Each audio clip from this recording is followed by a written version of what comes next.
L'Atrium culturel, 4e édition. Nous sommes au Carré Montparnasse, en plein milieu du quartier des théâtres de Paris. Ça tombe bien, puisque l'Atrium culturel, eh bien, ça sert à mettre en relation les comités d'entreprise et puis tous ceux qui font partie du monde du spectacle, les producteurs, les programmateurs, les directeurs de théâtre, les metteurs en scène notamment. D'ailleurs, j'en ai un à côté de moi, Jean-Philippe Daguerre, le metteur en scène de Cyrano de Bergerac, qui va se jouer au théâtre du Ranelagh. Qu'est-ce que c'est mignon, le théâtre du Ranelagh. Vous le connaissez bien ?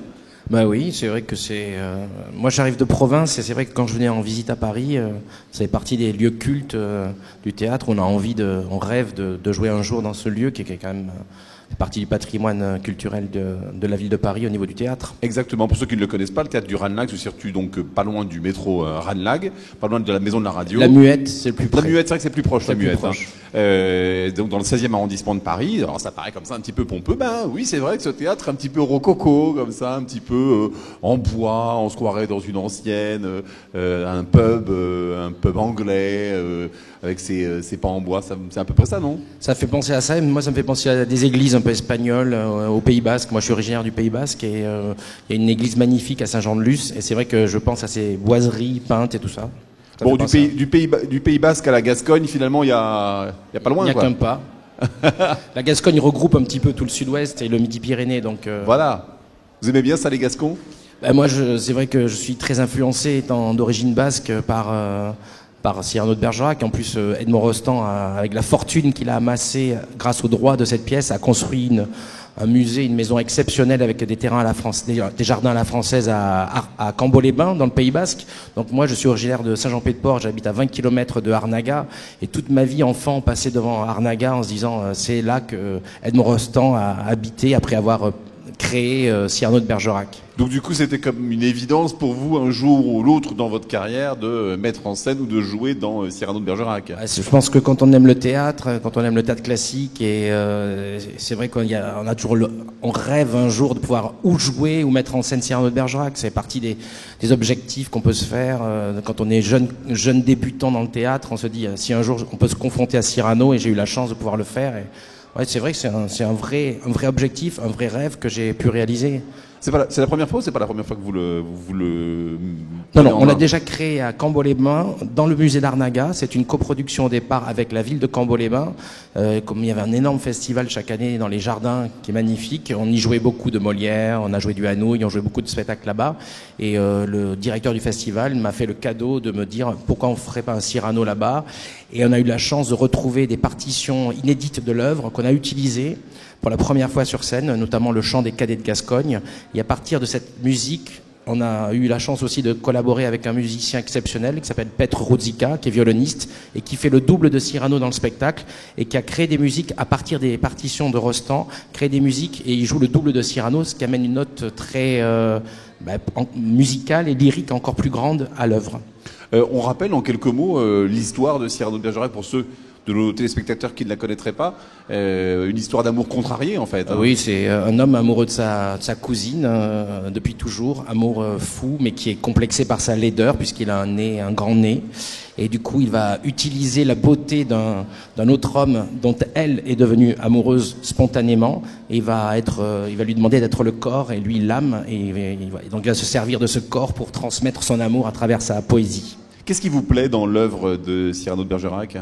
Moi, ce que je trouve exceptionnel dans cette histoire, c'est qu'elle regroupe tous les ressorts de la comédie, de la tragédie, de l'humanité. Enfin, c'est vrai qu'il y a à travers c'est à la fois héroïque, c'est une comédie héroïque qui s'appelle comme ça. Donc c'est vrai que ça amène un lyrisme, une puissance à la fois émotionnelle, dramaturgique.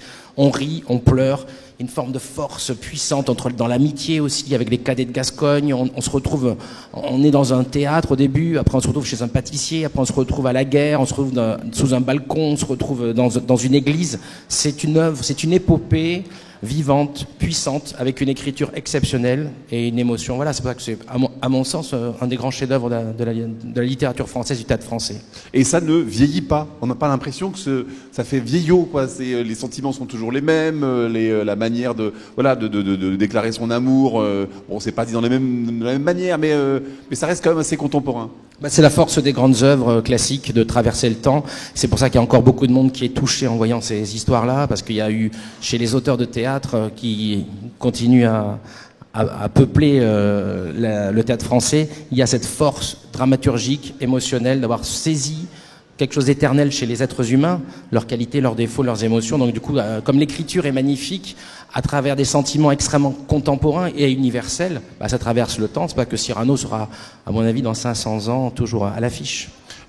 Cyrano de Bergerac, c'est effectivement beaucoup de tableaux différents, dans beaucoup d'endroits différents. Dites donc, il faut amener du décor, il va se passer quoi sur scène exactement? Moi, j'ai fait le choix d'un décor extrêmement sobre, avec 11 comédiens sur scène. Et c'est vrai que je suis pas fan, moi, je fais partie des metteurs en scène qui mettent le comédien au centre du jeu. Et je respecte tout à fait les décorateurs, mais c'est vrai que je travaille beaucoup avec la lumière.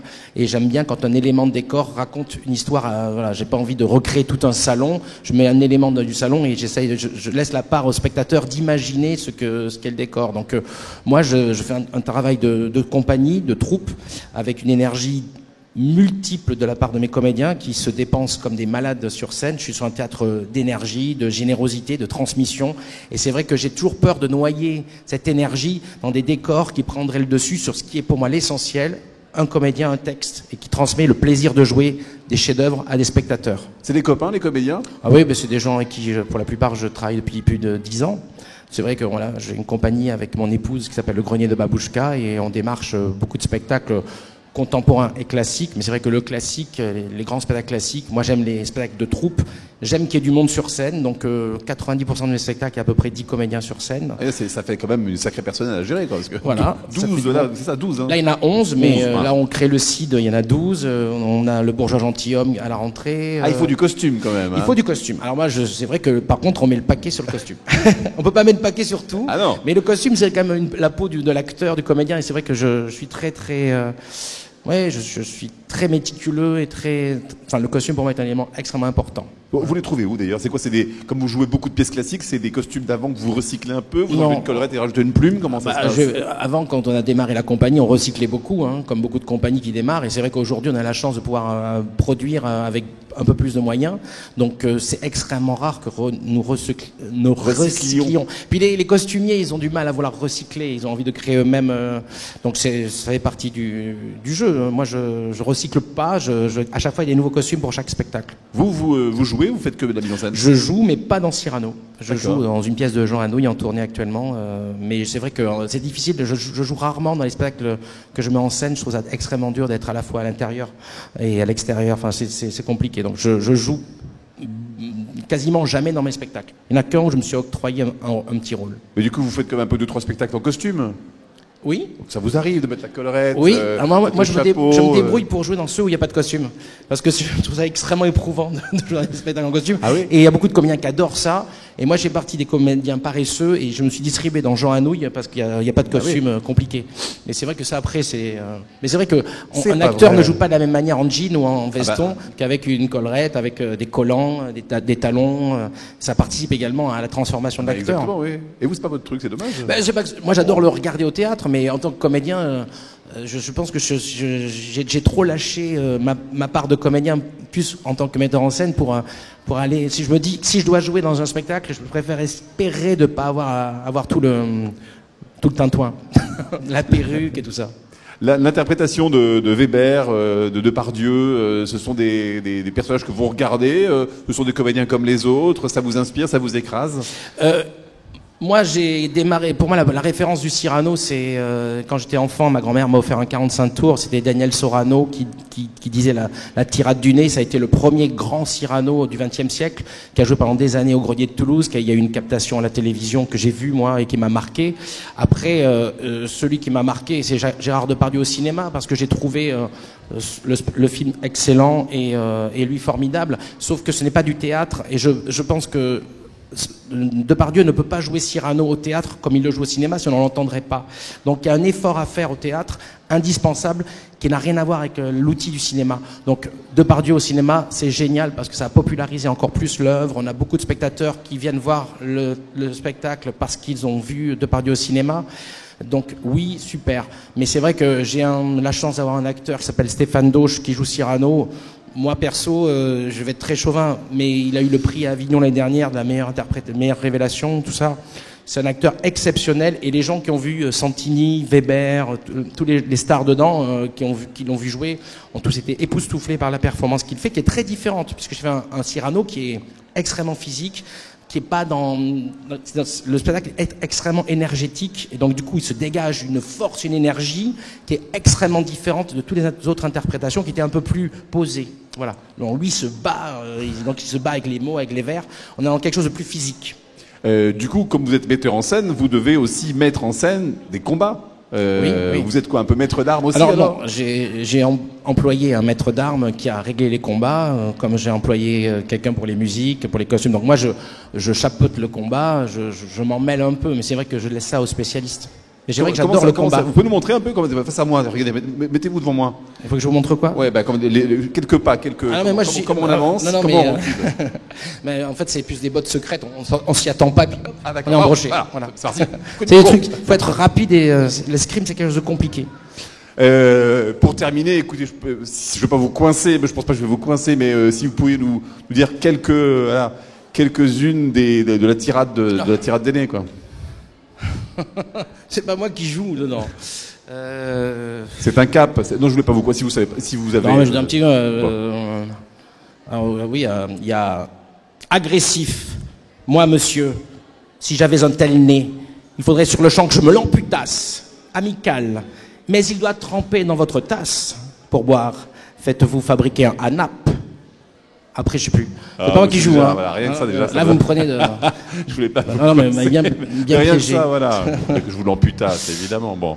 En tout cas, on viendra vous voir. C'est à partir de quand? C'est à partir du 10 septembre au théâtre du Ranelagh à 20h45 et en matinée les samedis et dimanches aussi. Pour combien de représentations? Pour 80 représentations. Je crois qu'on joue jusqu'au 2 janvier. D'accord. Voilà. Bon voilà, le théâtre du Ranelagh, un magnifique écrin pour ce genre de pièce. Idéal, voilà. Écrin idéal pour Cyrano. Avec le balcon. Le balcon de Roxane est déjà dans la salle, est déjà créé. C'est vrai. Donc c'est beau. C'est exactement ça. Théâtre du Ranelagh, donc à partir du mois de 10 septembre. 10 septembre, voilà. Donc dans le 16e arrondissement, vous aurez l'occasion de vous promener dans les allées de l'Atrium culturel, de faire connaissance avec les représentants des comités d'entreprise. Avec joie. Et j'espère que ils vont réserver des places pour venir vous voir.